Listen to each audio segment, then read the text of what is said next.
Buongiorno da Leandro Maggi, buongiorno da Rosolina. Due incontri hanno animato l'iniziativa Viviamo Rosolina, che si è svolta sabato 18 e domenica 19 tra le vie principali del paese. Abbiamo intervistato Simone Martinello, scrittore e poeta, che ha condotto i due incontri.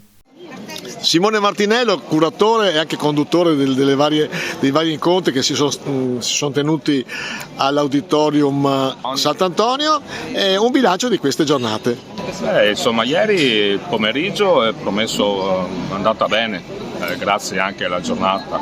Oggi ci sono più espositori, anche insomma, le associazioni hanno portato più cose e quindi si spera che la gente venga coinvolta in modo insomma bello, ecco. Poi alle 4 c'è il primo di due incontri che abbiamo chiamato culturali, viene uno scrittore di Vicenza, Paolo Stella, che è anche architetto, si definisce architetto gioioso perché crea siti un po' particolari legati al tema del gioco, soprattutto per i bambini.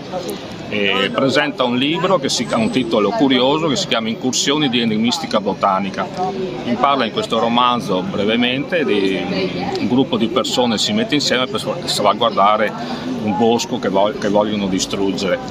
Quindi sappiamo insomma qual è l'importanza degli alberi, soprattutto anche con cambiamenti climatici che stiamo attraversando. Quello è un altro discorso, insomma, la natura quando è matrigna. Poi c'è l'altro ovviamente discorso che è legato all'uomo, insomma, si sa che i boschi andrebbero protetti perché un bosco quando piove fa da argine, in qualche maniera.